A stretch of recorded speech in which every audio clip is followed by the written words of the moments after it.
大家好，我是 Living Sky， 欢迎来到我的频道。今天我要跟大家分享的是怎么样用30分钟来准备一道2人西式午餐。主菜是秘制蒜香烤鳟鱼，主粮是土豆，然后再加芦笋和一份菠菜沙拉当配菜。这道餐主要是用烤箱来做，鳟鱼、芦笋和土豆要放进一个烤盘中烤，土豆是最难熟的，所以我们先要用微波炉预熟。将3个中号土豆削皮，每个土豆切成6大块，加上油、盐、蒜粉或者你喜欢的调味品拌匀，放进微波炉加热6分钟。现在来调一个烤鱼汁，玉米油、蒜粉、盐、蒜蓉辣酱、蜂蜜柠檬汁和黑胡椒粉。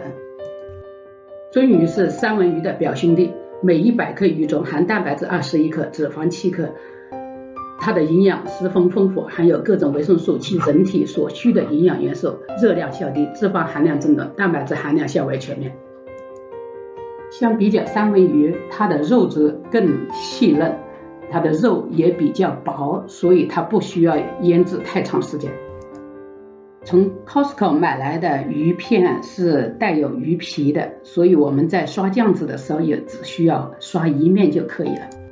芦笋是比较好容易处理的，只要把它洗干净，去掉老根，刷上跟鱼一样的酱汁就可以了。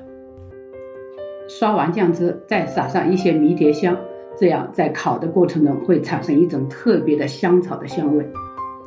现在将在微波炉中煮了6分钟的土豆块一起摆进烤盘。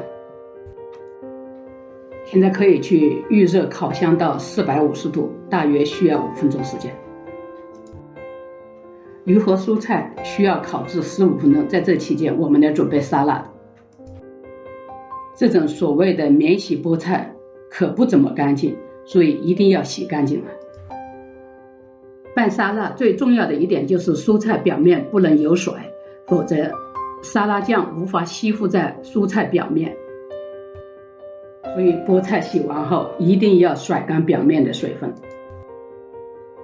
菠菜有淡淡的苦味和涩味，所以我们可以用黄瓜的甜和番茄的酸来中和它的口味。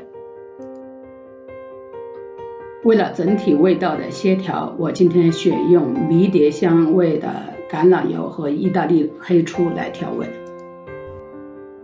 其他辅助调味料黑胡椒粉、蜂蜜柠檬汁和蒜盐等都与烤鱼汁保持一致。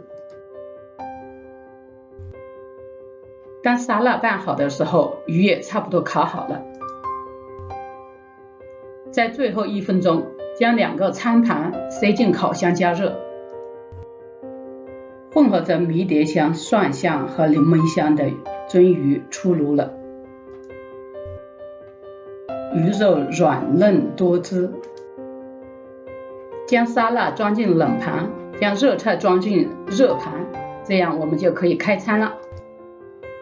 今天的分享就到这里，谢谢大家，我是 Living Sky， 下次再见，拜拜。